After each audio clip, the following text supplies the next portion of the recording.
just into the mic like this? Yeah, you're grand. Hi everyone, it's fantastic to see so many of you here.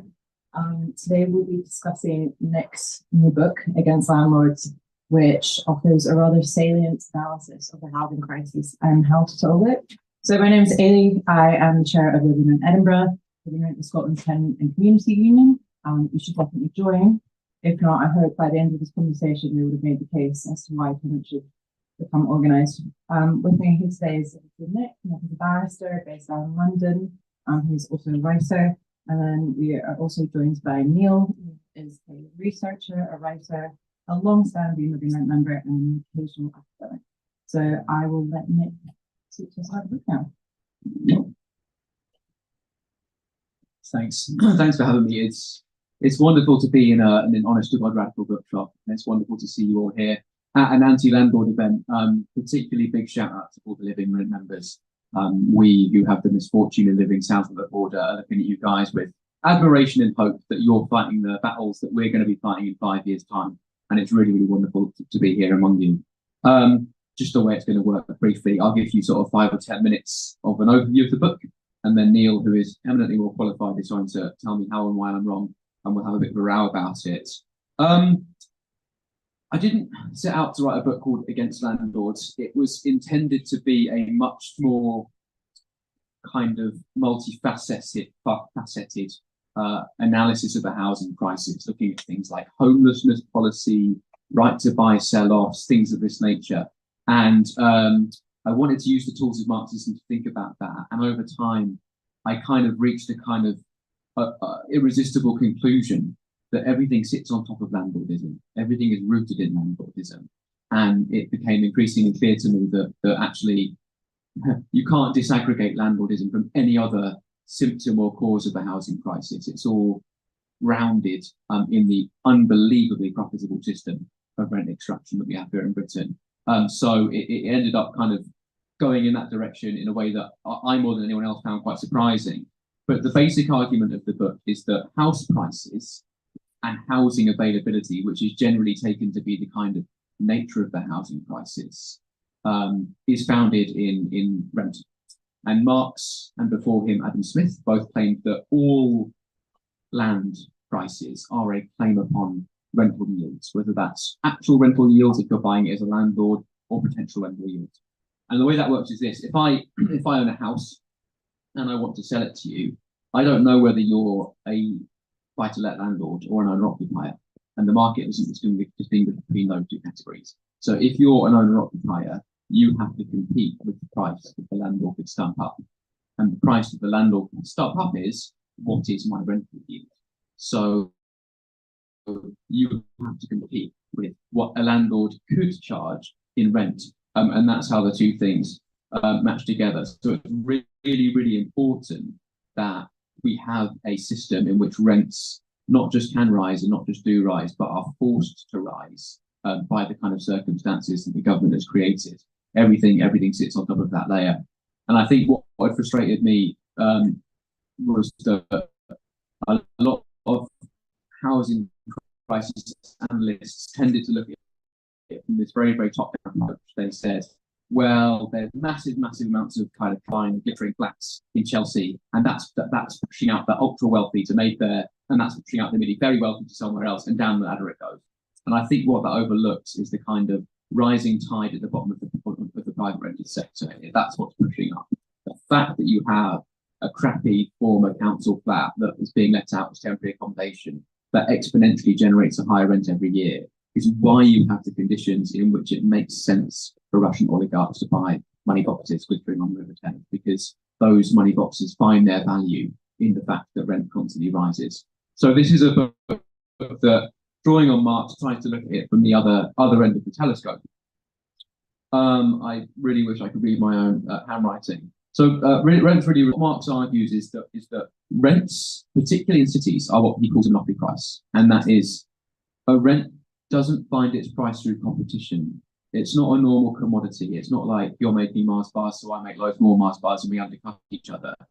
If I'm renting a flat and a landlord looks at me and says, I want some of his money, the landlord can't throw up a flat next door and say, my rent's 50 quid cheaper, come and live in my place. That's not how rents work.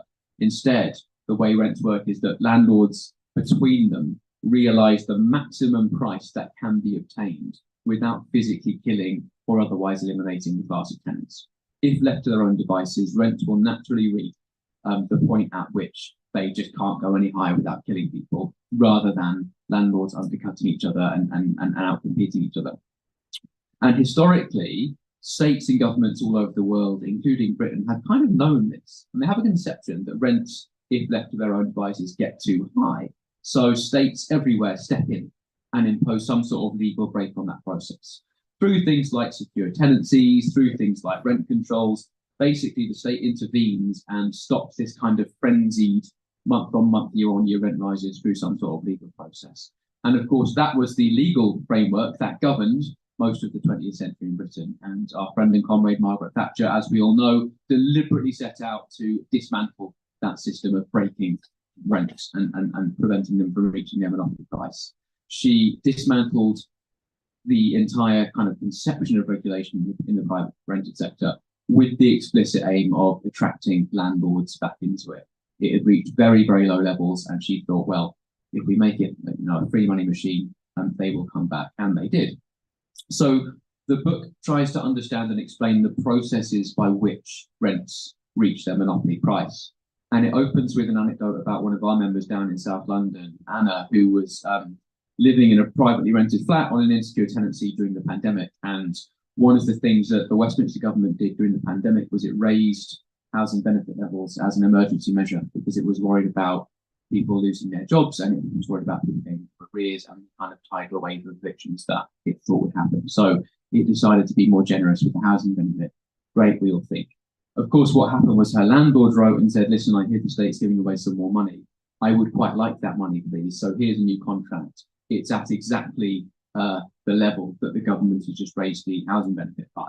And of course, if you're in a precarious housing situation, which she was, it makes perfect sense to sign that contract, not losing anything, because the free money just goes to the landlord. So you're on exactly the same wage. And what you're gaining is another 12-month tenancy. So it made perfect sense for Anna to sign that new tenancy. So what you have is this very benevolently designed state measure, a poverty alleviation measure, that simply converted state money into private landlord money. And it didn't just mean that the landlord was getting a higher income every month, but it meant that Anna's home was that much more profitable as an asset for anyone else who wanted to buy it in the future. So that's how the housing crisis works. It's not just that rents can rise very quickly because they're unrestrained. It's that they do rise very quickly because the state promises and enables the fact that they can. So the argument goes that you can't disaggregate rents from house prices, and house prices are the way they are because of that system of free money generation backed by the state. That's the crisis. It's not, I argue, really anything to do with shortage. And of course, we're here in Edinburgh, which is a notoriously difficult city in terms of its housing. The vacancy rate is about 4%, which is roughly double the UK national average. So it's not a place of extreme housing shortage. And there are even more stark examples if we look at places like Manchester or Liverpool, where there is undeniably a surplus of housing. There is undeniably a vast amount of brand new accommodation. And people have the nerve to go around saying there's a housing shortage and we need to build more. And I'm not just saying this as a take because I think it's backlevel and Marxist, although obviously it is. The reason it matters is because for as long as the state conceives of the housing crisis as a shortage, it only has one card to play, and that card is we need to build more housing. And the only way it can do that is to cajole and incentivize house builders. And the only way it can do that is to ensure that the price of housing continues to rise, because property development is a speculation on the increase in the ground rent. It's an anticipation that the value of the housing will go up. So for as long as that's the state's method, your rent can only rise because that's the basis on which the whole system is predicated. So it really, really matters that we convince people that it's not a question of shortage if we want to lead lives of dignity, lives of affordability, and lives of basic security. So the state guarantees that they rise, but what's really interesting about housing is that they don't just rise consistently, but they rise at a pace that no other commodity can achieve. So landlordism makes perfect sense because you're out competing stocks and shares. You're out competing almost any other form of investment, whether that's because you're a landlord or because you're a homeowner. Why would you not engage in a system that does really well? But of course, as the tenants, we are paying for it. We are the ones who, every time we stump up our rent, confirm the speculative price of the house that our parents and their generation have bought. So we're the ones, people often think about the big transfer of wealth that's going to happen when boomers die. I prefer to think of it the other way around. We're the ones transferring the wealth to them now. We're the ones paying for the increase in their housing values. Those price rises are baked into a house price. You're not just buying a commodity that could generate a rental yield in year one, but you're buying one that could generate that plus a bit more in year two, that plus a bit more in year three. All house prices are predicated on this system of rapidly rising rents. And it's really exciting that we're starting to kind of take on that system of landlordism, to accuse landlords of being the villains of the piece, and to kind of make them feel that sense of shame and kind of national disgust, the contempt that we used to hold them all in, and we're slowly rediscovering. And I wanted to finish with a kind of trad anti-landlord song. It's not the kind of song we'd write today because it's a bit kind of dignity of labour, it's a bit workerish, but it's good to kind of rediscover our spirit. And it goes like this: now you're able to work for a living and rejoice in your strength and your skill. So try to be kind and forgiving to a man whom a day's work would kill. You can work and still talk to your neighbours. You can look the whole world in the face, but the landlord who ventured to labour would never survive the disgrace. And I'll leave it there.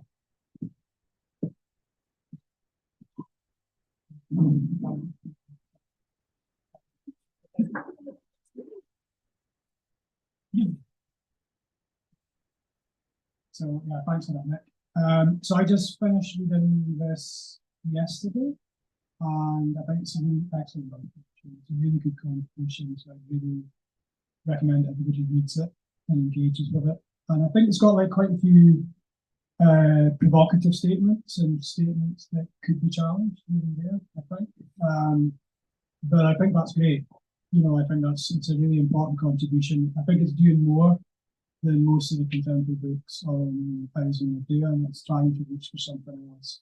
So I'm just going to say, I'm going to kind of just see a few things I like about the book, and then I'm going to raise a few questions more for clarification rather than being on about this, because in some cases I actually don't know. I'm just saying to Nick that I've been meaning to do like a proper Marxist theory for a long time, and I've just got other projects I'm going to never get around to it. So I actually really need to brush up and develop some stuff in the process here. So first of all, I'm going to say that it's kind of really great, and this is something I've wanted to see emerging for a long time, that there's theory emerging from the housing movements themselves. So I think it's too precious to us to allow other people to do it, and it's the fun, genuflections of people from outside the movement. I had the pleasure of seeing Isaac Rose, who used to be at Rental City recently. He was in Edinburgh and Glasgow. I think I can also probably include my own book, Rental's Discontents, from 2018. And there's also a book by Jacob Spring on London Rental Union, which should be out fairly soon. So there's beginning to be this emergence of theory that's coming out of the movements themselves. I think this is really important. I think we can't, I think like a lot of the renters movement is bound up in practical struggle, and it consumes a lot of time, a lot of energy, but we have to also be thinking about time. Really, we see part of this discussion is about stepping outside of that and reflecting on this kind of housing situation we're feeling. But that should have an immediate practical content as well. So that's something I really liked about it. And also there's an attempt to actually understand what rent is far too easy to just take that for granted. And again, I think this is things that we have theoretical clarity about rent. I have maybe some issues. I'm not entirely sure about some of Nick's arguments here, but I really think this is important. So I think, like, Nick has explicitly said he's coming with a Marxist tradition and analysing this thing. So when we think about that, we need to think about what are the suppositions that we make, assumptions that make present relations possible, or a common sense. And you know, in Marx case, and right back to primitive accumulation, enclosures of England, primitive accumulation on land, highly famous in Scotland, to say that this is the basis of divorcing the producers from the means of production, means of consumption, and entrapping them within a wage labor relationship and exchange system. So, you know, I don't think Nick can kind of claim that sort of originality, but I think we can kind of look at that in terms of analysing what is the rent relationship, what makes it happen, how does it occur, you know, how does it become a process that we subsumed on. So I think that's also really, really important. There's also Nick's legal a barrister. So it's dotted throughout with really interesting examples of cases that we've worked on. And the English system is different than the Scottish system. So there's too many to go into, and trying to remember in particular. And I think that's really useful in terms of it threads right through the groups of this kind of theoretical examination of the rent relationship that is always embedded in these very kind of particular case studies, working relationship. So that's really valuable. So, and one of the most important arguments, and I think possibly kind of current arguments around rent control, this is really, really valuable. So this is a very powerful argument that the rentier class was all but abolished. It's too easy to forget, but I think in Scotland it's like 5% 1999 for the private rental sector, and even I think it's like 7% in 1999.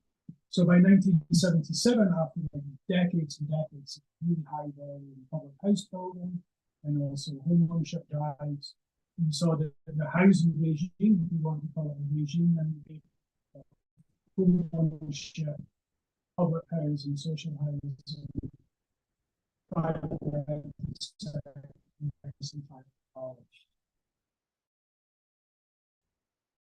and what's very interesting is in this book, I kind of knew, I think to some extent, that the qualified some residents, some great quotations by Tory ministers and Tory think tanks, but as well as the Labour Party and left-wing people, they also were convinced that we were going to see the end of the private landlord.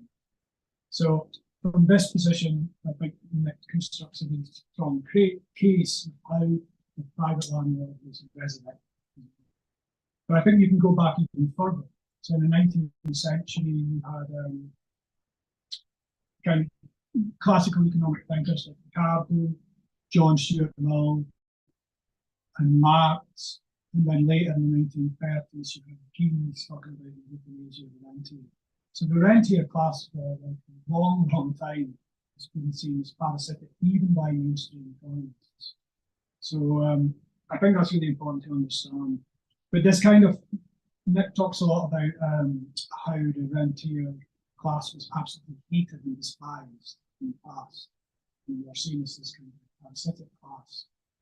And I think this is a really kind of obvious connotations for rent control debates now, and how we consider rent control and how we position our debate on rent control to help clarify this.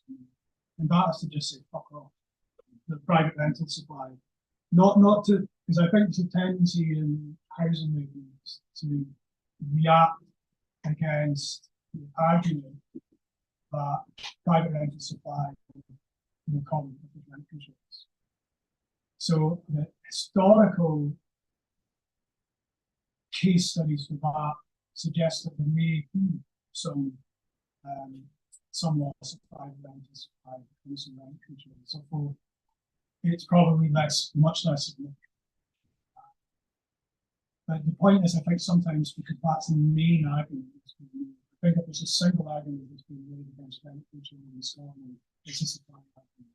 That's the most powerful. There's a few others in moving countries. That's the one that's the most important. And so I think what's happened is that then it's kicked back and no, won't fix supply. You know, as a rebuttal to this kind of right-wing discourse. But like me, myself, and against Alan and being the minister and it's so far more. because the response to the lack of private supply is public. That's what's what. So I think for me, yeah, this is an argument we can discuss a little bit more collectively. And Loving Rent, I'm not part of. I should say that I'm a Loving Rent member, but I'm not part of the committee. And this is my take on things with some colleagues. I haven't really been introduced to Loving Rent yet. I have someone who's introduced these things, but I do something Loving Rent. But yeah, maybe we can kind of discuss that. And I think there's a kind of really, really good account of how the hated landlord was resurrected as an essential part of the housing system. So, as Nick says, this turns the narrative from all landlords, apart from a few exceptions for the same as rogue landlords, to a few rogue landlords in an essential and decent system. And there's in chapter 3, especially the making of the English landlord class, there's two statistics that stand out really strikingly. There's actually another statistic after that. So 1 in 26 people are now landlords in the UK, and house prices increased more than the median household income in 2020 to 2021. So 31,000, I think, is interested compared to 29,000. So this is a very kind of pervasive relation in British society. You probably know my sister actually rented from one of my old school classmates for ages, and then she rented from my sister's partner, who owns a whole bunch of properties in Shetland, where I'm from, and in Aberdeen. And I guess all of us maybe know somebody, or there's a chance that people really know somebody that's relatively close to them, friends and family. 121, there's a good chance. So I think that's really interesting, and I think Nick kind of makes a really, really good case for how kind of intimate this relationship can be, and also how complex stuff can be, and how difficult that can be to understand what the landlord-tenant relationship actually is.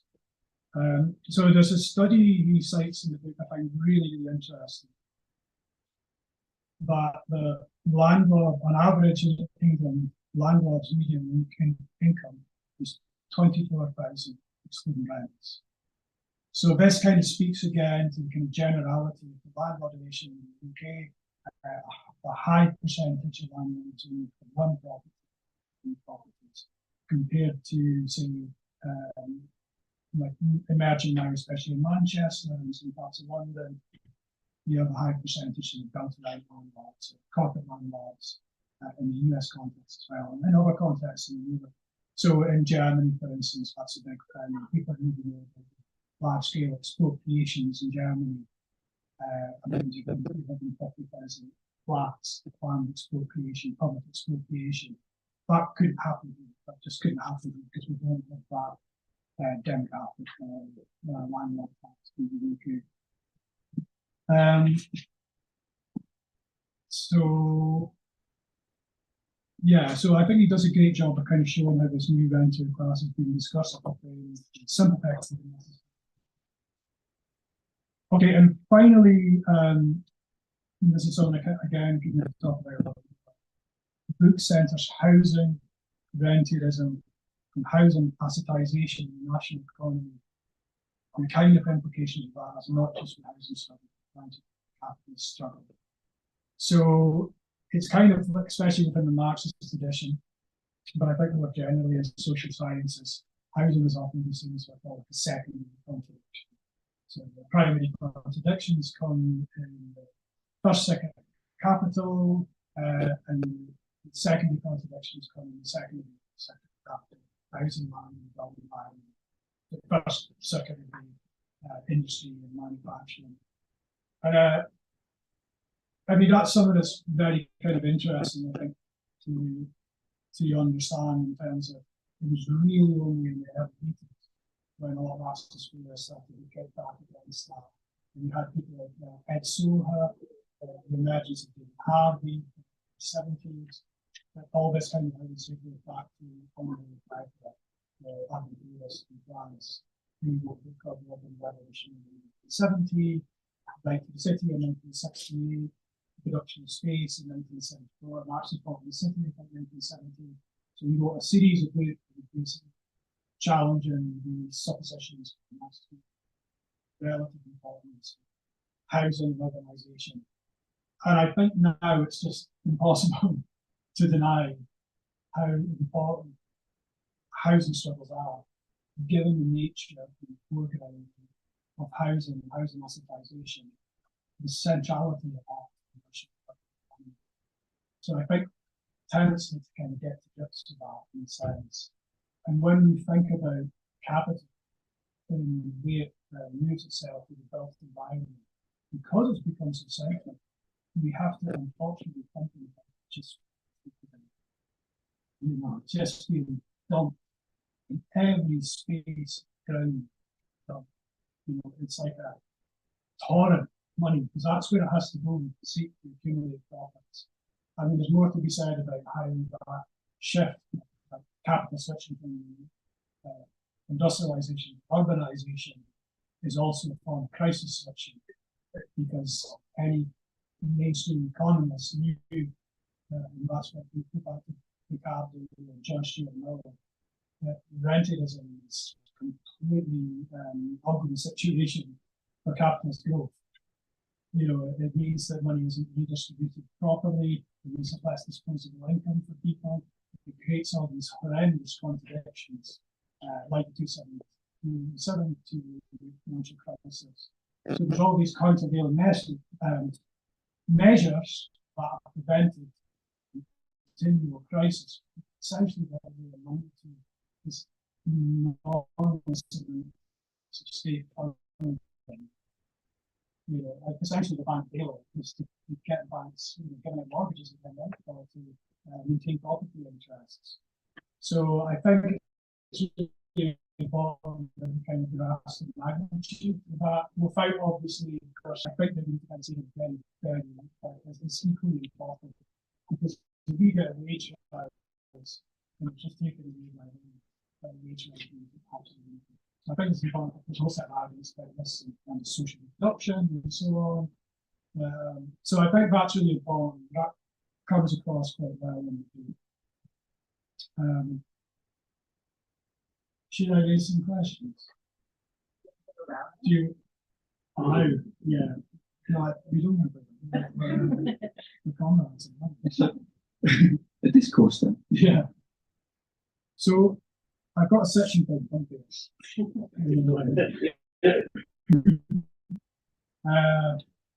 actually not that many. So, but one thing, and this probably been from long, probably some of you listen to the British and it was like I think your dismissal of the rent gap as a determinant factor in rising rents was a little bit misplaced, because even the critical picture around rent gap is kind of well understood. I'm going to do that. I'll do that after this. It's not a catch-all explanation. So the rent gap is basically it's the difference between the actual ground rent at a given time and the potential. But it's usually discussed in relationship to all of the apprentices, because Neil Smith calls it relations of propinquity. And I think I always kind of imagine this looking at the thesaurus, like of adjacency, nearness, proximity. I don't know, that's how. And what that means is that it's usually how the rentable value of land is decided in relationship to each other. But a classic example would be like, say, an inner city in commercial district, really high value, very, very high value. Next to it is an area of vacant land.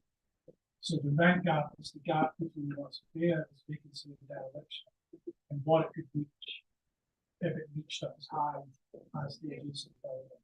That's like a sort of new class. You know, you could think about it in terms of Dundee Knights. Let's imagine that Dundee Knights was stock transfer. So there's a stock transfer process in everywhere. Chinese campaign, yes, we won that campaign in 2006. But if Dundee Knights had been stock transfer, they would have gone over to the housing association. And if the model elsewhere is similar, the housing association would have probably said nobody really wants. Would have done a consultation that said that nobody wants to live in these high-rise houses anymore. The consultation would be good. You would have run the place down horribly, so that people may have actually felt within one of the markets. They would have demolished the building, and then they would have built nice new homes over the Salisbury cards and adjacent to.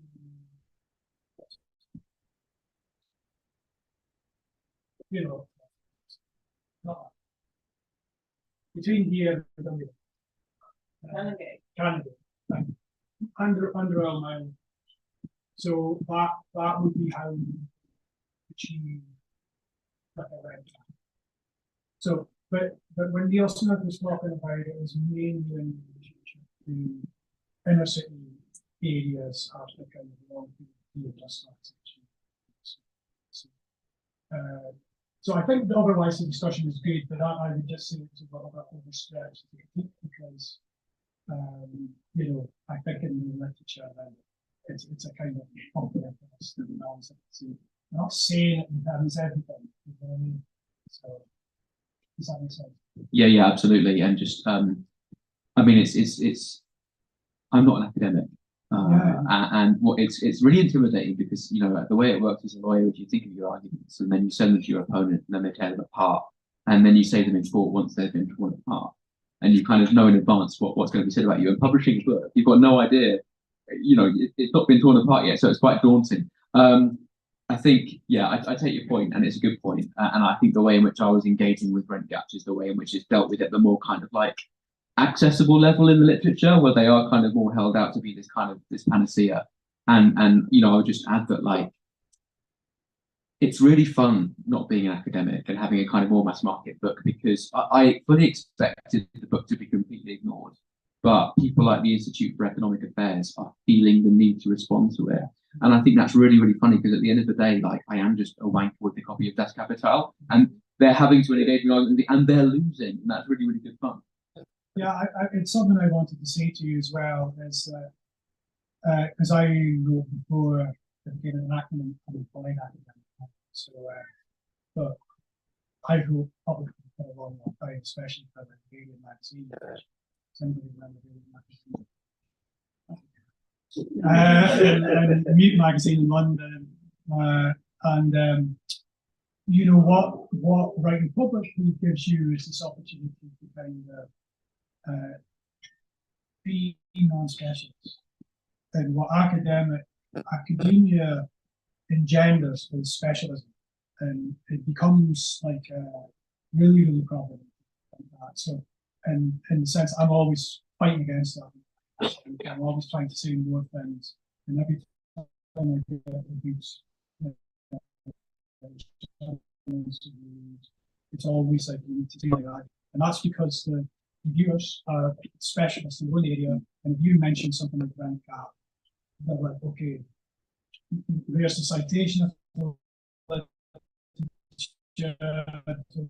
this side. The problem, I'm talking about gentrification, I'm talking about, which is all legitimate to talk about in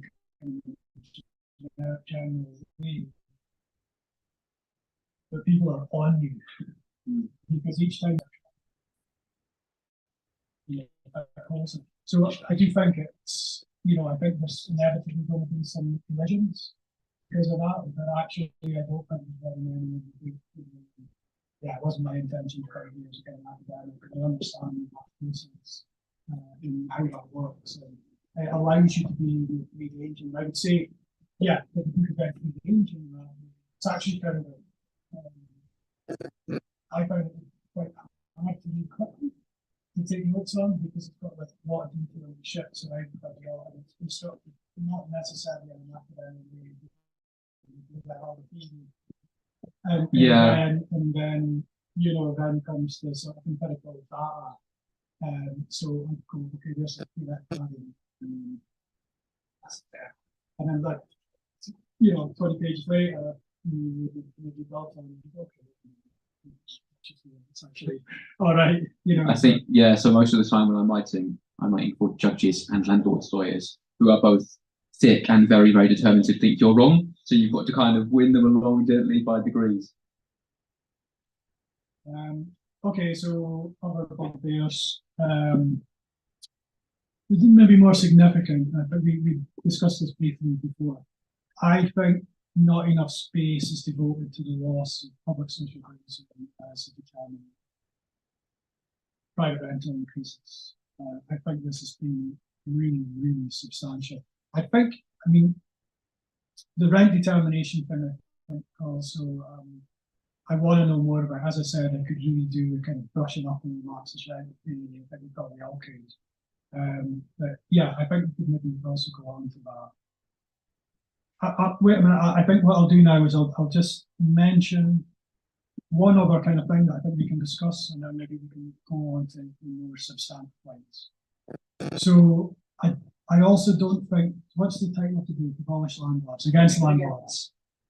So I don't think that this book distinguishes well enough between public social housing supply, or landlords, and private rental supply, private landlords. And as I said, I think that possibly, I'm not sure for you, but I kind of see this as a tendency in housing movements, in housing movements. So yeah, the question, what kind of supply and from where, whether new homes or expropriation, retrofitting of existing homes is one that housing movement needs to think through with a lot more clarity. There's actually a real dearth across the UK in thinking through what it is that we might want in terms of like public social housing, not to mention cooperative housing or other forms of communal housing. There's actually very, very limited analysis or declarations or statements. So what you tend to get, like where you find that actually is in like old Labour documents of people, think tanks within the Labour Party desperately trying to convince people in the Labour Party that are not going to listen to them at all, you know, that there should be more public housing, or minuscule socialist parties with membership of 2 million people saying, let's build 100,000 homes a year, but having no means to achieve that, having no chance to kind of really articulate that in a way that's going to have any impact. It just becomes an empty rhetoric. So Love and Rent has about 4,000 members now. You know, it's still not enough, but it's a really significant increase. How long have we achieved that? Something like that. You've got, you know, so the tenant organisations are beginning to have the capacity to actually make claims and put some pressure on government to sort of back that up rather than just idle, you know, slogans that won't mean anything at all because they're not articulated through the movement. So I think that's something we can think about a little bit.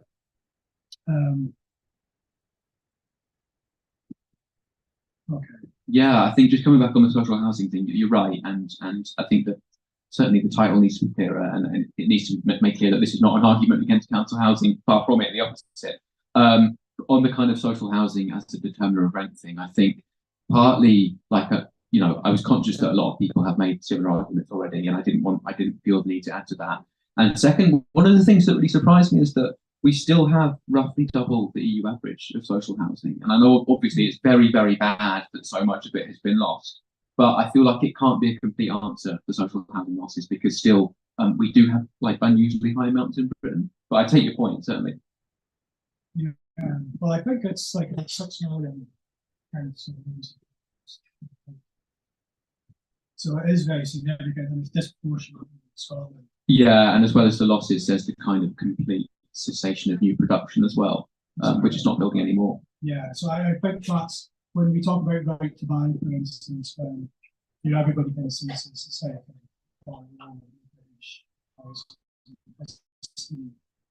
we often forget is that it was generated in 1976 by IMF restructuring. We don't even think about undergoing IMF restructuring, but that was like a really important moment of restricting basically public, drastically reducing drastically cutting. And so right to buy is obviously an ideological sort of configuration for the Conservative Party. The Labour Party had already become, in the 1976, kind of broadly begun to accept the restricted public expenditure.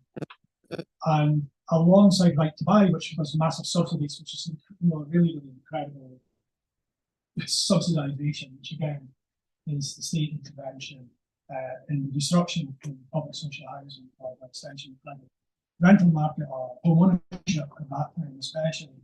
And you also had this massive cuts in public housing budget. So I mean, really just swinging cuts.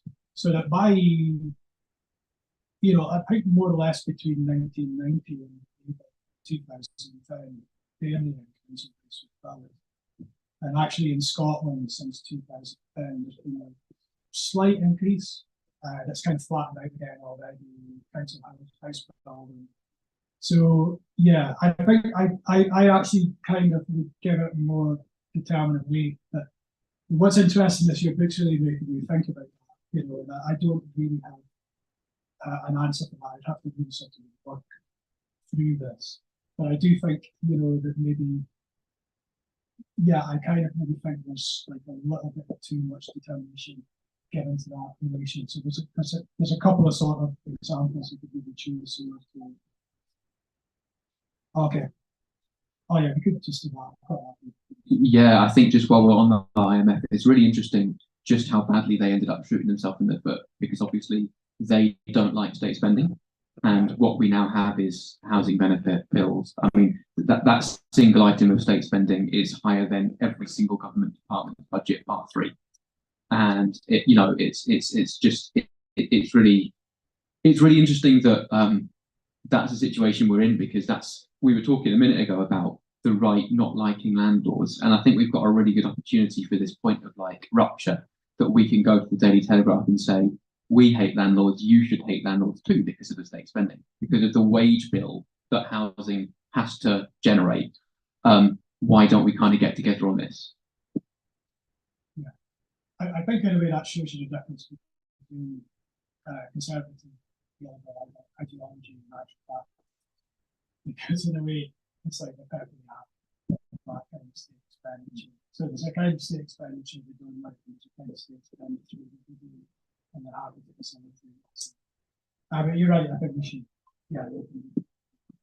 Questions, comments, concerns?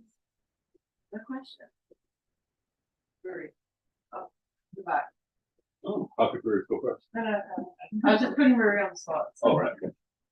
So the wealth and the financial solvency of owner occupiers is like super tied up in the value of their homes, and because the value of those homes is inferred based on like the rental capacity they have from them, means that basically the fate of owner occupiers is really heavily tied up in the private rental sector.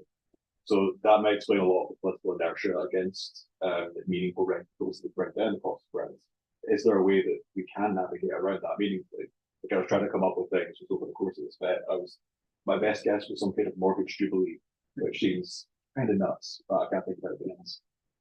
It's a really attractive policy title. I think you're right, and I think that the horrifying thing is how symbiotic that relationship is. That landlords and homeowners are absolutely dependent on the class of renters justifying the value of their asset, but the opposite is also true, because the national economy is disproportionately founded on housing wealth. It's the plurality of wealth in Britain is housing, which is about double the proportion of Germany's national wealth is founded in housing. So if housing fails, the national economy fails. If the national economy fails, we know who gets hit hardest and hit first. So renters are completely dependent on their own exploitation, in that the more they continue to pay ever increasing rents, the more they keep the national economy going. It's a terrifying situation, and it's really hard to work out how that gets unraveled in a way that isn't really bloody.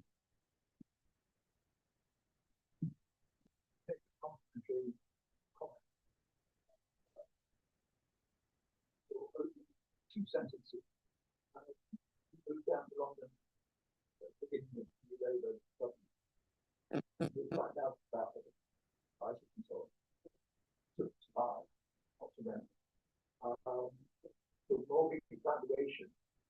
the disappointed village. We queried the starting player because of valuation. He said, got nothing to do with you, it's all to do with the rent.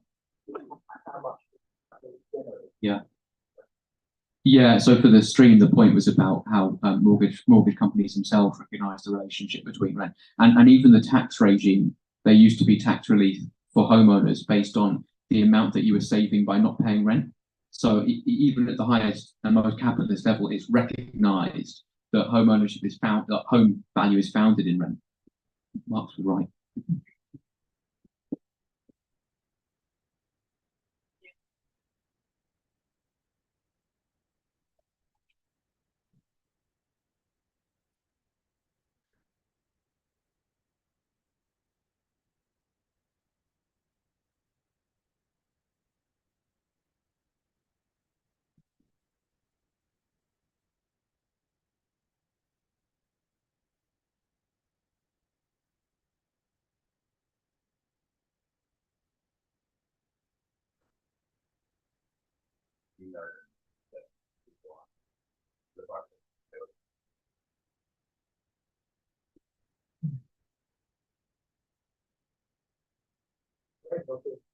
So it was where, not the. Well, yeah, exactly. So, but even if that does happen,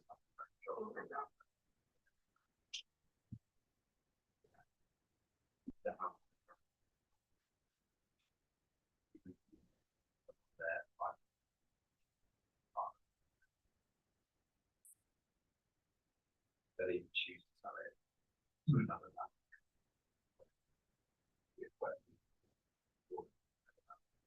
Or they can, which can be like that. But the project then out in that.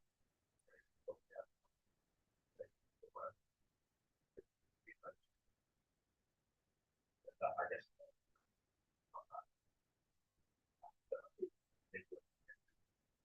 No, landlord is going to be like, okay, I can, everyone, Yeah, so the questions about who landlords sell to if rent controls come in, and I think again this is why it's so useful to look at the 1970s, which was so recent we can touch it. And yeah, because of interest rates and rent controls, it was unprofitable to be a landlord. They were selling up. You're right that sometimes they were sold to new owner occupiers, or at least an owner occupier where somewhere down the chain there was someone leaving the rental sector, or they were selling to local authorities in this big project called municipalization, where the landlords were having to sell up at bargain basement prices, and you increase the stock of social housing without laying a single new brick. It's really good. So, just disclaimer, I think most people know, not a lawyer, not an academic, just very active in living rent. But I think the question that Theo was asking, the way that, organized tenants should answer that is like when the supply argument is invoked, it's not about physically building houses, because as you correctly explained, no developer, no landlord is going to act against their own material interests. When they speak of supply, what they're talking about is the supply of private landlordism.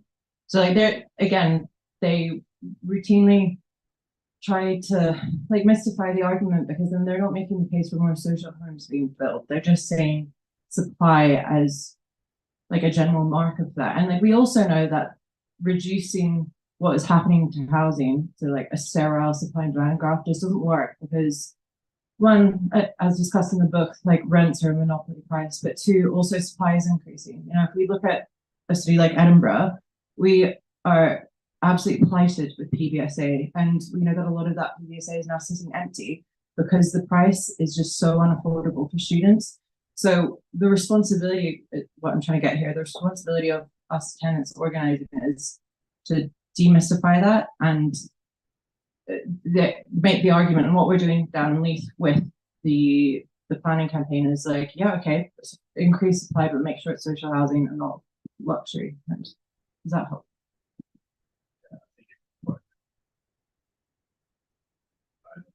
Sure. So as I understand it, what you're talking about is existing landlords, and I think like Nick makes the case, and I think people have made the case that that's, you're right, it just gets recycled. So stop whining. You know, it's all right. They'll either be bought up or they'll be bought to let. So the houses still exist in some form. People need to own them or they'll be able to rent them. I find that simple actually to argue against that. But the other question is the future supply, and it might be that there's a capital strike if conditions change.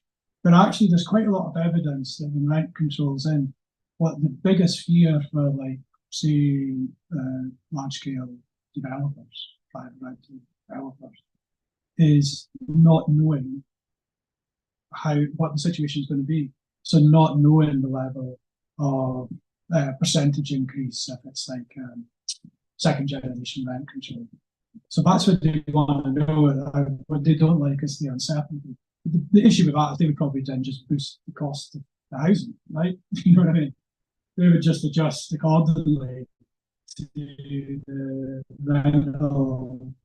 private rental increase. But I think that a different way to think about this comes from as part of my book was was essentially like it was an attempt to rediscover what housing struggle in the century after the 1915 housing struggles. And one of the really important things about 1915 rent strikes, of course, was the rent regulation, wartime rent freezes, and that essentially, those rent controls essentially stayed in place until when they would Housing Act 1988. But what's possibly even more important, I think, or equally important at least, is that the private developers did not like the rent controls, did not want to build housing. Speculative private rental house building did decline quite rapidly, but the state had to step in. The state had to step in, so we had the 1990 Addison Housing Act, which provided subsidies for public housing, and then later on the Wheaton Act, John Wheaton was a major figure in that cloud side. So for me, and I was talking about these Colodolin and Call papers before, and that is their kind of understanding, the 20th century of the relationship between rent strikes, is that there may have been some impact on private rental supply that was taken up by social democratic state intervention in public social housing. Now, it's a different time, it's a different place. I mean, the example you talked about in the 70s, the reason it was probably easy to expropriate private homes is because they were just completely undervalued. And now they're hypervalued, so it becomes a lot more difficult to expropriate in that kind of conditions. But I do think that historically, we don't have a case. I mean, in a way, demanding like public housing, whether that's for expropriation of private housing or new build construction to good quality standards that are, future proof, so on. It's just a basic social democratic demand. Do you know what I mean? It's like commonplace social democratic demand in the 20th century, but now it seems incredibly radical, but it's not really, so I think if we can't even muster that, we're doing pretty bad, in terms of our demands and claims. Yeah, and I think the other aspect to your question is, there are a lot of decent-minded local authorities out there. Why are they not building housing? Yeah. The answer is because they can't afford to acquire and develop the land. Why can't they afford to do that? Because landlordism makes that land incredibly expensive. So if you smash that system of rent extraction, it suddenly becomes an awful lot easier to do the one thing that we all agree needs to be done. I've got a question for you, and you can try to discuss it as well. I think one of the things that the book touched on really well is how what seems quite perverse in the culture of landlordism, particularly in the UK, is that there's a moralising around it. And we know why this is the case is because the welfare state, for the most part, has been smashed. People don't have a pension. The way we gain wealth now is through property relations. And routinely we come up, when we're in stores, for example, other people can obviously speak to this experience, that in principle, people are like, well, yes, landlordism is bad, but, my granny doesn't have a pension, so that's why she needs to do that. And I think your book really illuminated why that argument collapses, because that is everyone who's a landlord. In Scotland, 97% of landlords are individual landlords, and in England it's 93. So I'm wondering just how we, or that, sorry, to further that, like your book also, like, it's like a bad egg in what is like an okay system. I'm wondering what then tenants unions and the wider movement do to disentangle that like moralizing within the case for landlordism, because I think it differs, and maybe this is something where, because the theory was underdeveloped by Marx in a sense, like most people know that bosses are bad, and like people even in like who work in finance, or like you see the memes on TikTok, like, oh, logging on another day to make profits for the shareholders. Like everyone can kind of conceptualize that across the workforce, where it seems like we're quite far behind that in terms of housing. So yeah, my question to you is, how do we remove that moralism from landlordism? Yeah. Yeah, it's a really good question. The way I like to think of it is the guy on TikTok who goes around on his bike catching like drivers on their phones and reports them to the police. And every time he catches one, they wind down the window and they have this row with him. And everyone seems to think that they have a unique, particular reason to need to be on their phone while they're driving. And he very, very calmly explains to them that, like, at a social level, being on your phone while driving is about as dangerous as drink driving, and you're participating in that. Like, fine, you're a landlord because your aunt died, but on a social level, you're participating in a thing that makes everybody poorer, everybody more miserable. It destroys communities through churn. Like, how dare you think that's an acceptable thing to be? And you know, I get that it's not good to personally moralize, and Marxism is very cautious not to do this. It's about understanding the structure. But I also think that there is an awful lot of power in the ideology of landlord shame, and like, as a community, and particularly as living rent members, it's sort of our moral duty to remind the people in our life who are landlords that, you know, they work at the child poverty factory. You know, they make sure that kids are poorer every single day. They make sure that people are dying of mold at the social level. What they do is like horrendously harmful. And, you know, if they want to put an end to the housing crisis, they really have to make it stop. Yeah, I'm a little bit less sure about that because, you know, one thing, because I haven't been around the housing movement quite a long time, one thing I've never heard a tenant do, for instance, is get on at somebody taking up the right to buy opportunity. You know, I've never ever heard social public housing tenant do that because they were just presented a gift. Because the structured relations basically said, you can rent this place for the rest of your life,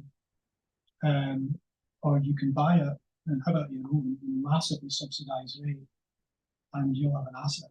And like, you know, it's hard to blame somebody who's quite poor, but that generation of people now are going, they can't believe it because we can't access homes. You know what I mean?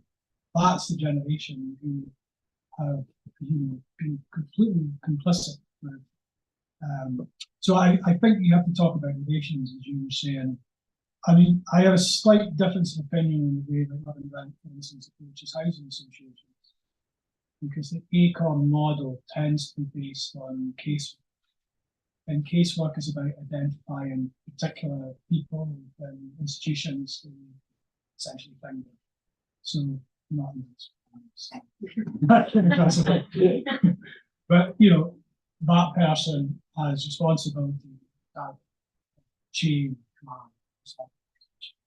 And so you think of a chair of a housing association, and now obviously increasingly chairs will be quite a lot of money, 250, 300 grand, probably a lot more in England. And, you know, this is kind of targeting of this person, but like in classic Marxist terms, I would say that this person's personification of a set of social relations.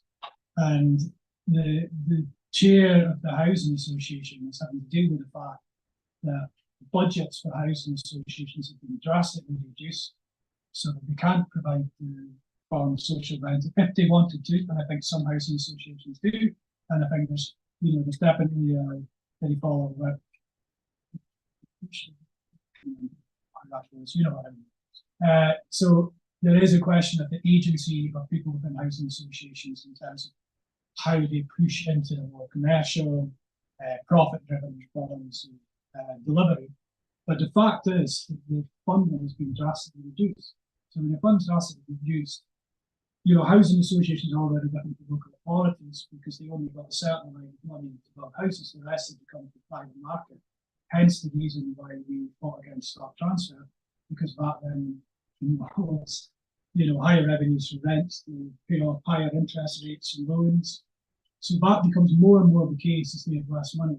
So their model then is to cross subsidise, you know, increasingly different marketized models like mid-market rent, supply shared housing, and so on, to provide the teeny bit of social rented supply they have. So the issue for me is not that that chair is making 250 grand and that's really high wages, because actually that 250 grand would be to us about the grant proportion of vehicle social housing units, you know, and that board, which is increasingly about financial risk managers, people with banking expertise, you know, all that. That's the kind of board now, rather than the cute and cuddly little housing associations in the 1970s. But that comes from having to take on an increasingly financialized model, you know. And I'm not trying to, you know, give housing associations a free hand. I'm sure some of them leapt into that model with glee. But what I'm saying is that what's the relation here? The relationship here, I think, is actually the forms of government intervention or the retraction of social housing. So now, in 2018, John Penn, the Chartered Institute of Housing, said 79% of housing substitutes was private housing in the forms of ownership, private rental, 19% was social housing. And then if you think of social housing being composed of all these different intermediate forms of rent, like mid-market, supply chain, equity housing, and built to rent is often classified as affordable rent. When you look at the proportion of actual social rent there, you know what I mean? So that is the relationship for me, rather than that guy's a bad, that guy with the top part is a bad. You know, and it kind of works as a polemic. And I'm not saying it's a good mobilising force tenants. So, but I think that has its limits. So we won't do that then. No, I'm not saying don't do it, because I think sometimes it can get people engaged, and that's part of the process of building attention. But what I'm saying is it has its limits in actually transforming the social relations that exist. Yeah, reduce the situation. Absolutely. I guess what makes it a really good question though is that we don't control the social relations, but we do control the discourse. And I think like what's really interesting is that particularly after the Rackman scandal, you had a lot of landlords, particularly the Church of England, which was a major landlord, divesting because they were embarrassed to be landlords. Now we live in a generation where you have TikTok influencers encouraging people to become landlords. I was reading like a soap interview with England Lionesses goalkeeper the other day, and she was talking about how she really loves her hobby, which is her business, which is of course landlordism, and she should be embarrassed to say that in the paper. And it's our job to generate that as like as a source of shame, I think. Imagine having a hobby for that.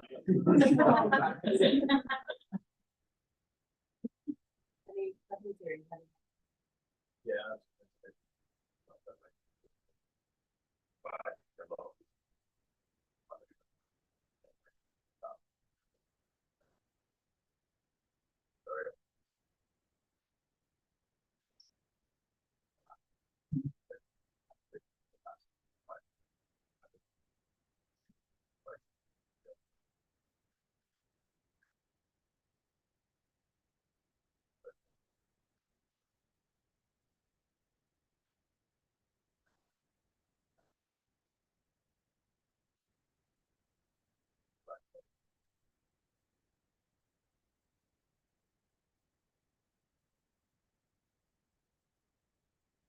Well, it happens obviously in public housing. But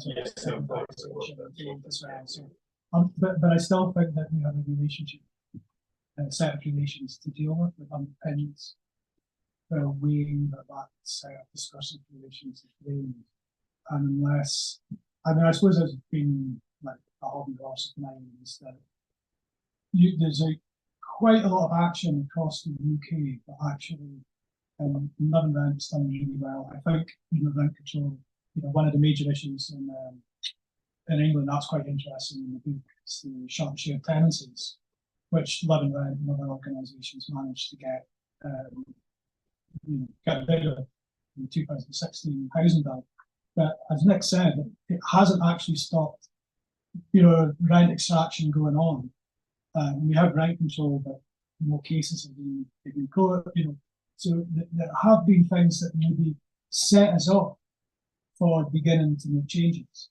And it's a long process. And I think those things are to be celebrated, but we also have to be seen as what is the political economy of housing? The political economy of housing has accelerated its rent extraction and assetization in the period that these really brilliant private rental, mainly private rental organisations, tenant unions have been active. And that's not to be depressing. It's just to say, how do we change the political economy of housing in a kind of general sense? And for me, still, rent control has to be a major factor in that. We can talk about what kind of rent control, that's what we still need to do here, but also the decommodification of housing. So, more public social housing, preferably public housing, in my opinion. Then how do we go about that? Now, I think we need to ask these big questions.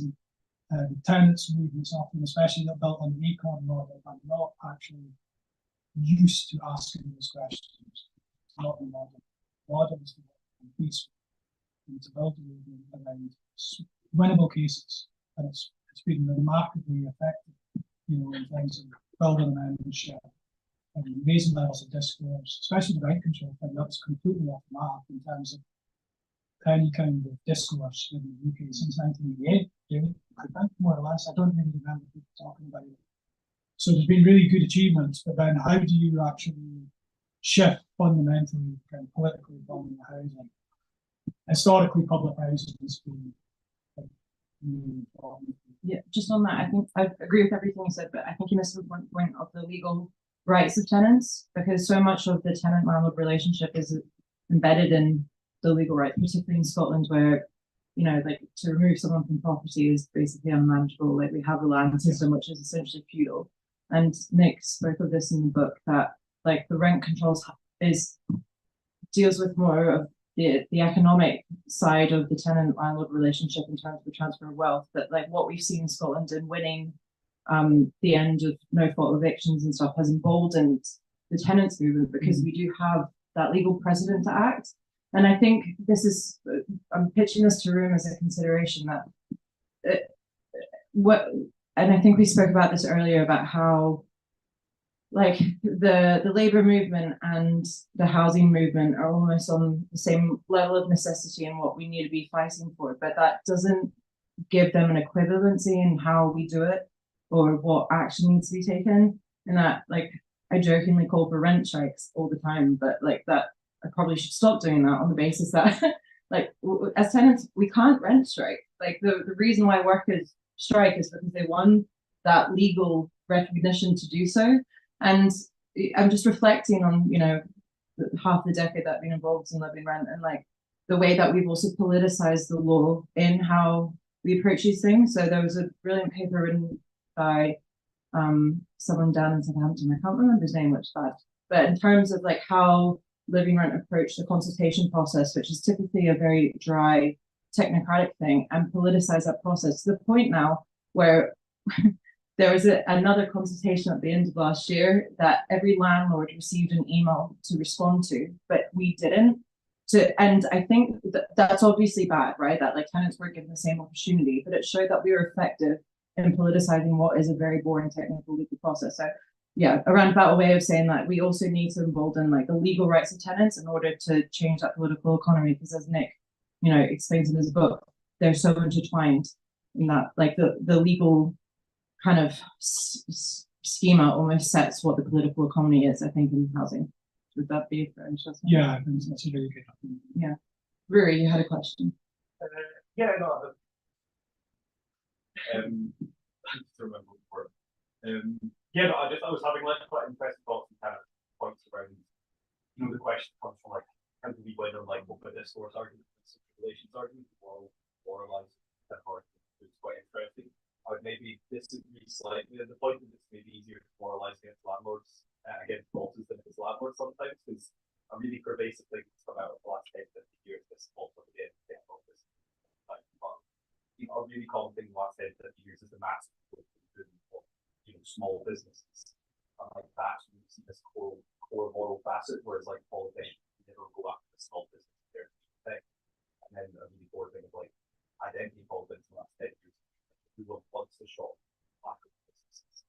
And like, that is in the sense of power certain loss. You don't get that as much different arguments that emphasizes that for quite a bit as well. But it was also just pick up on like kind of the acorn model which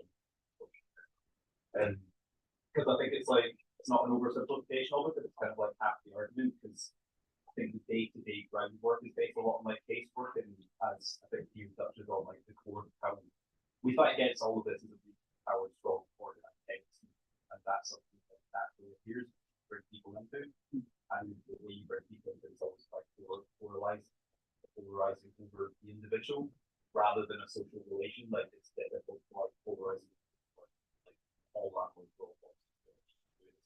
You know, a thing that's going to affect someone's material wealth. Your landlord's bad, get the lease, but your like the boss is bad, get your landlord's bad, and rent out. You bring people into that kind of polarization, but it's then politicize them and bring them into a collective organizing where they then see landlords as a class and then bosses as a class.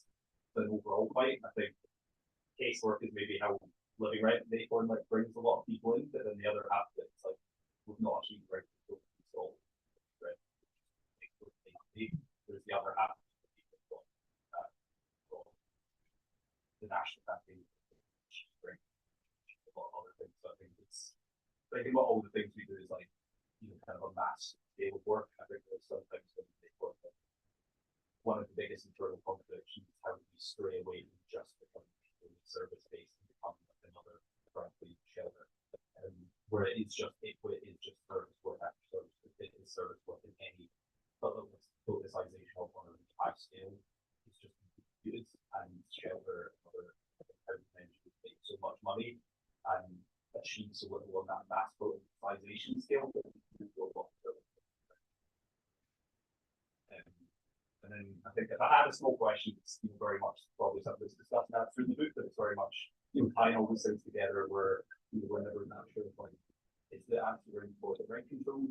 Is it like taking back as much of the housing stock that is there and would fit absolutely everyone in Britain through like councils taking back ownership of it? Is it mass retrofitting schemes? Is it mass building? A lot of these things are quite connected, but also one of the answers to that is why in living rents rent control policy is an absolute key thing of it that we've not on at this point, but the Scottish Government is a points-based system that would in effect take retrofitting into that. So a points-based system of rent scale rents the actual quality of that property, which would encourage financial retrofit from some scale. I guess I have questions. Is there something you like want to do for all independent?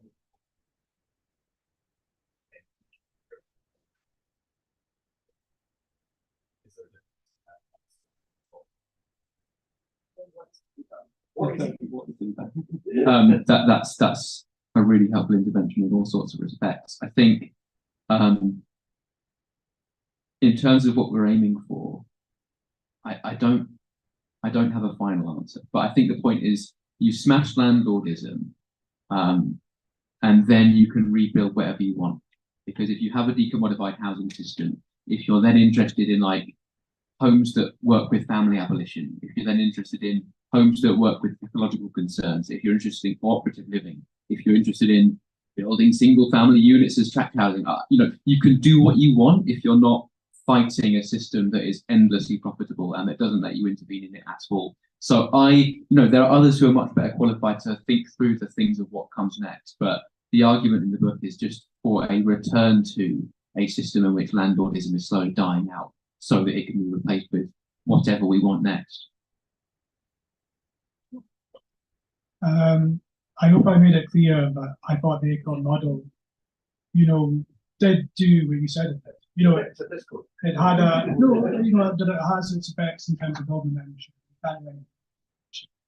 And you can't argue for bigger things unless you're likely to comment at that level. So just to make that clear. But I do think there can be a slight issue with still, I think And I think that's evident in the fact that we don't really, which is you know. So it's not to criticise them. It's incredible. You know, I'm part of it as well. Seeing it's emerged with nothing in the early 2010s. You know, it's really incredible. But in terms of, yeah, I think so. One of the issues is supply, and I think we're not really going to be able to get to the bottom of that. In this. Take our own sanity, we're leaving 10 minutes of this play. Okay, so I've actually put my laptop away, which had like a lot of different questions about that. But let's say that this is a fundamental question and we don't need more supply. Let's take the next seriously. Then for me, that opens up the questions. Okay, so how do we then get more public social housing? Because we then don't need to build any more public social housing. So there's really interesting green decarbonisation possibilities that could arise from retrofitting housing. The big issue, of course, is that so much of our housing is private, and legally, you know, how do you deal with that, especially when it's like very, very individually owned, 97% in Scotland. So each legal case, so that's going to take a long time, right, to do. So it's really difficult to imagine that.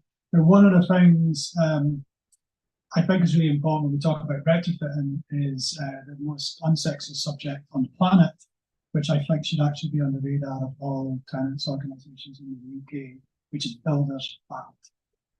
So do people know about this? So Builders VAT essentially is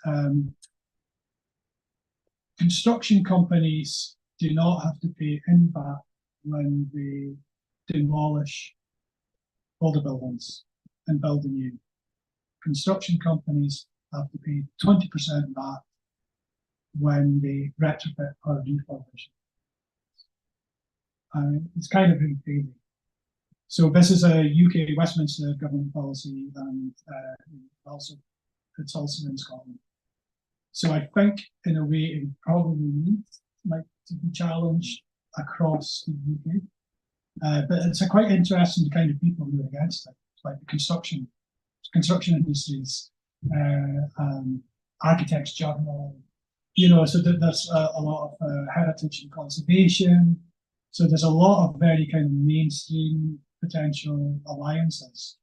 And I think as well, you know, in terms of public social housing, one of the biggest issues over the last couple of decades has been mass demolition of high-rise housing. And there's a recent case in Wynford in Glasgow that's particularly interesting, partly because they've brought in architects like Miles Glendinning and Malcolm Fraser, who's a big proponent of Builders VAT, to work with them. Wynford's a bit sticky politically for living rent people because of certain issues, but it's kind of really been a very interesting and effective campaign by the kind of independent Wynford Tenants Union. So I think that's one thing that's kind of really potentially could almost suit the sort of strategies of a group like Living Rent or Acon in terms of something that's quite identifiable and potentially can put a lot of pressure on people. But my overall feeling is that we actually would need to build some public social housing, because Scotland was building 30,000 public housing units per year in the late 1960s. And now it's roughly 5,000 social housing units, and about, you know, most of those are housing association homes, and often they are for social rent. So the reduction has been pretty profound, really.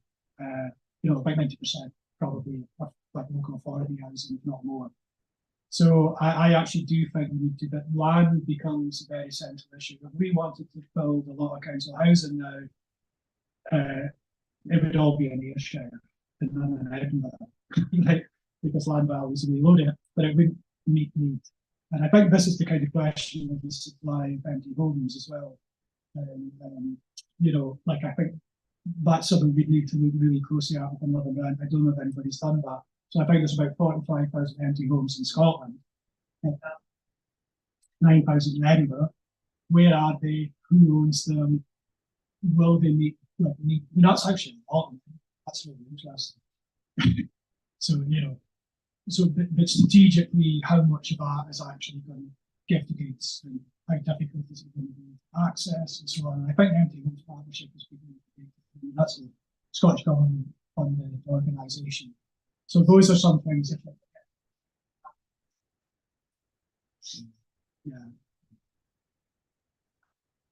yeah.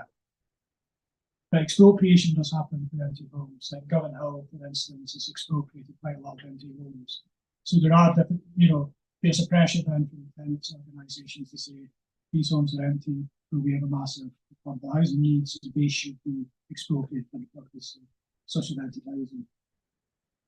Yeah, I think one of the interesting things I discovered when I was writing the book is the very first example I could find of housing being produced, not for anyone in particular, but as a speculative asset to build it, to see if anyone would buy it, was at Lincoln's Inn Fields in London. And it just so happens that the first house to be built on it is now the office where I work. So I'm on cursed ground. I go in every day to the ground zero of housing commodification.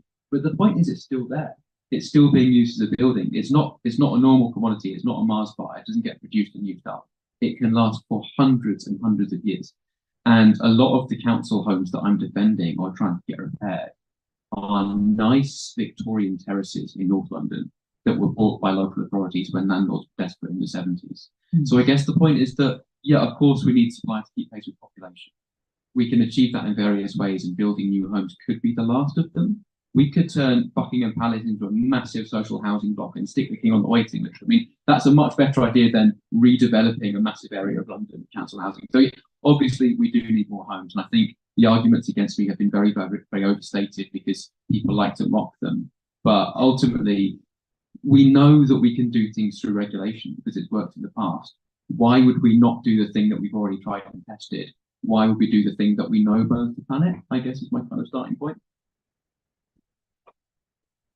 Yeah, I mean, I think that is a good question about public housing construction, like and any other form of public housing construction. But one thing that you could potentially argue is that probably, given that public social housing tends to have much better housing standards because it's regulated. I mean, the Scottish Housing Regulator comes into a lot of criticism from Love and Red members, quite rightly, but there is also I bought a house actually a few years ago because I got a huge compensation. So what was really interesting was looking at houses, and the house we bought was actually a housing association flat in York Hill that had been bought by the previous owner in 2011. And if you look at the difference in energy rating between a private home that was formerly regulated by a housing association compared to private sector buildings, there was like a huge gap. I think when we were looking at an average for some like 64 or 65, and former housing association flat would be almost grade 1. So as much as we might criticise public social housing, the standards and also the standards that we've set, I don't know if that's changed now because they've backtracked a little bit on climate change predictions of the Scottish Government, but the standards set for public social housing is much higher than it is for private housing. So there is an argument that a really strong argument I think we can make about public housing being central, whether that's refurbishment of old buildings or construction of new, better quality standard buildings to decarbonisation agenda in the future. But it is an interesting question that how much would you? I just want to throw one thing to the mix. I wonder if the poor quality of house building now is a form of new speculation, in that the house building in this country is monopolized. I think it's 60-something% of new builds are built by 8 developers.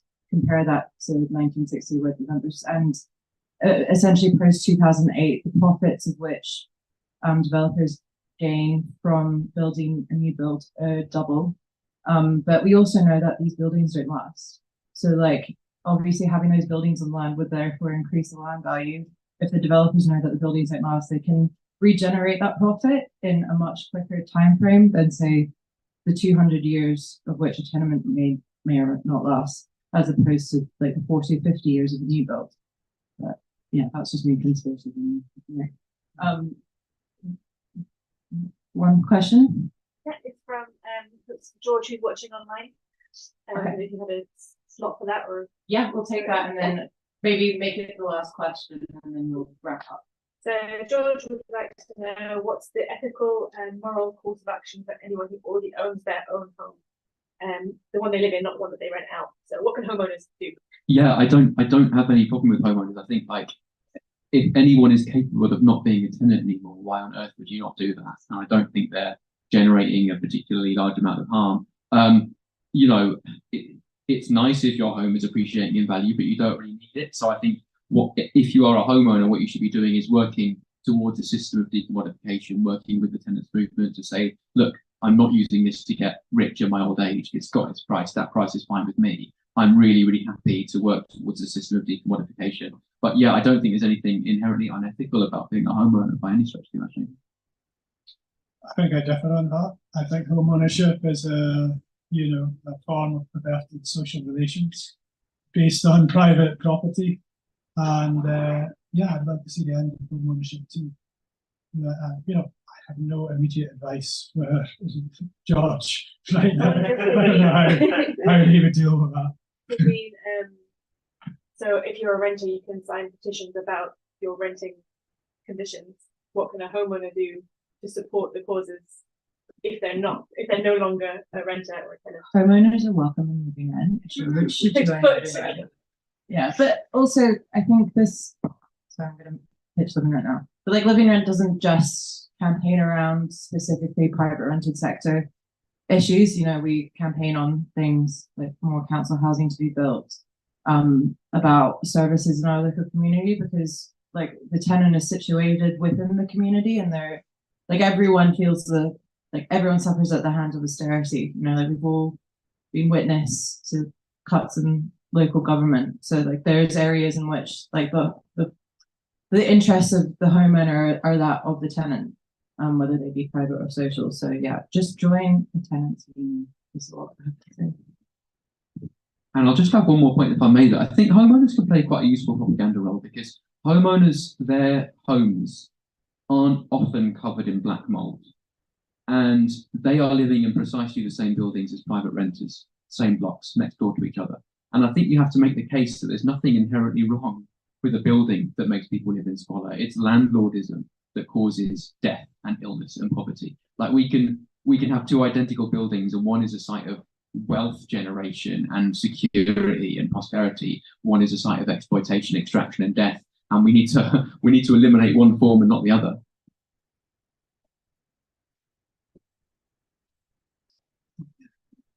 Okay, so I think that's it from us now. I'm gonna let Nick, round of applause first of all.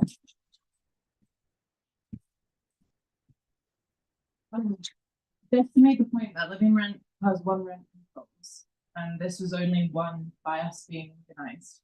So if you haven't already, please join. I don't think we could make the case any clearer. But yeah, I'll let Nick go through, so you can sign a couple books if you haven't bought the book already. You can find Nick on Twitter, as you can also find Neil Gray on Twitter, and myself, unfortunately. But yeah, if you haven't seen me. So but thank you all for coming tonight. Part of what I'm hoping to do with Living Rent is create more of this space for this political discussion, because we've won a lot, but we also need to give ourselves the room to breathe and have that correct analysis so we can win further. So I'm hoping people interested, we can set up more of these types of things. But yeah, hope you all enjoyed it and hopefully see you all soon. And we're probably going to talk.